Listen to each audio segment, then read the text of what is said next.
जय श्री राम। श्री रामचरितमानस अरण्य कांड।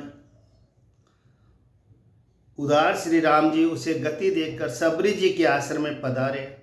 सबरी जी ने श्री रामचंद्र जी को घर में आए हुए देखा तब मुनि मतंग जी के वचनों को याद करके उनका मन प्रसन्न हो गया। कमल सदृश नेत्र और विशाल भुजाओं वाले, सिर पर जटाओं का मुकुट और हृदय पर वनमाला धारण किए हुए सुंदर सांवले और गोरे दोनों भाइयों के चरणों में सबरी जी लिपट पड़ी। वे प्रेम में मग्न हो गई। मुख से वचन नहीं निकलता, बार बार चरण कमलों में सिर नवा रही है। फिर उन्होंने जल लेकर आदर पूर्वक दोनों भाइयों के चरण धोए और फिर उन्हें सुंदर आसनों पर बैठाया।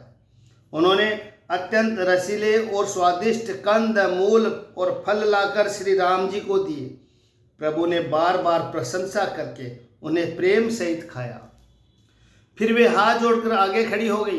प्रभु को देखकर उनका प्रेम अत्यंत बढ़ गया।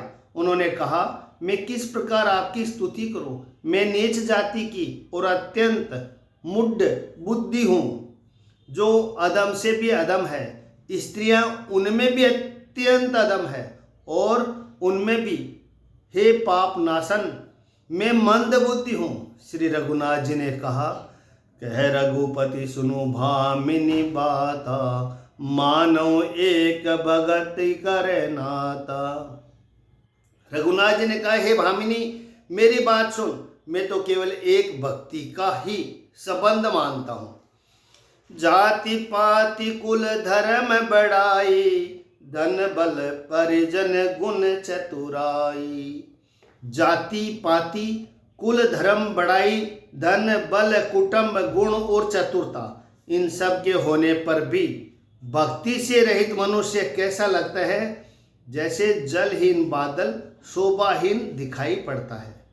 मैं तुझसे अब अपनी नवदा भक्ति कहता हूँ, तू सावधान होकर सुन और मन में धारण कर। पहली भक्ति है संतों का सत्संग, दूसरी भक्ति है मेरी कथा प्रसंग में प्रेम, तीसरी भक्ति है अभिमान रहित होकर गुरु के चरण कमलों की सेवा, और चौथी भक्ति यह है कि कपट छोड़कर मेरे गुण समूह का गान करे। मंत्र जाप मम दृढ़ विश्वासा, पंचम भजन सुवेद प्रकाशा। मेरे यानी राम राम मंत्र का जाप और मुझ में दृढ़ विश्वास, यह पांचवी भक्ति है जो वेदों में प्रसिद्ध है।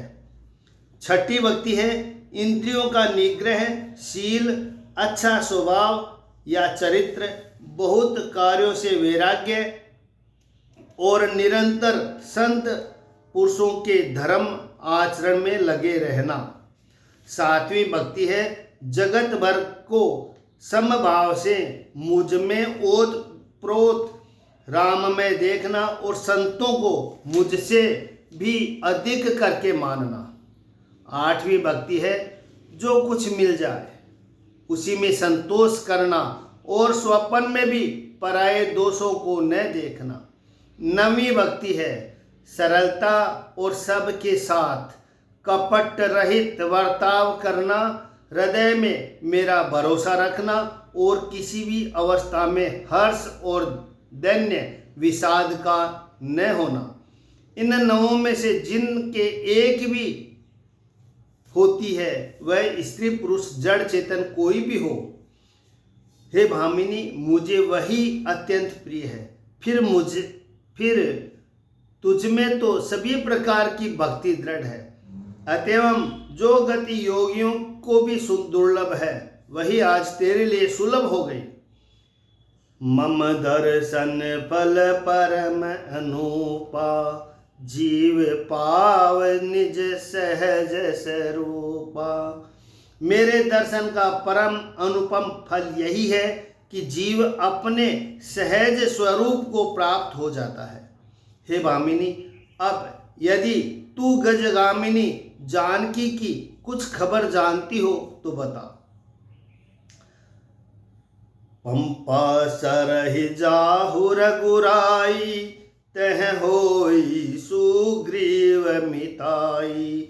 सो सब कहि देव रघुवीरा, जानत हूँ पूछहूँ मति धीरा।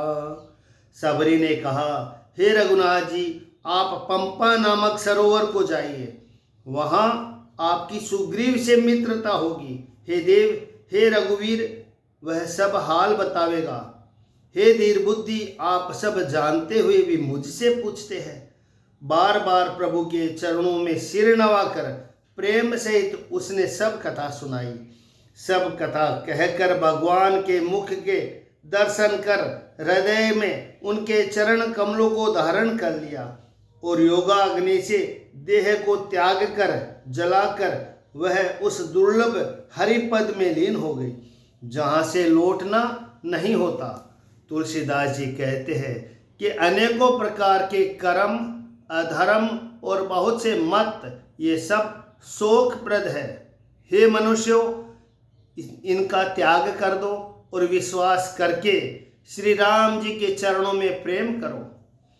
जातिहीन अध जन्म मही, मुक्ति कीन असी नारी। महामंद मन सुख चहसी, ऐसे प्रभु ही विसारी।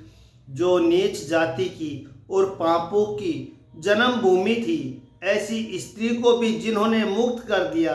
अरे महा दुर्बुद्धि मन, तू ऐसे प्रभु को भूलकर सुख चाहता है। श्री रामचंद्र जी ने उस वन को छोड़ दिया और वे आगे चले। दोनों भाई अतुलनीय, बलवान और मनुष्यों में सिंह के समान है। प्रभु विरही की तरह विषाद करते हुए अनेकों कथाएं और संवाद कहते हैं। जय सिया राम।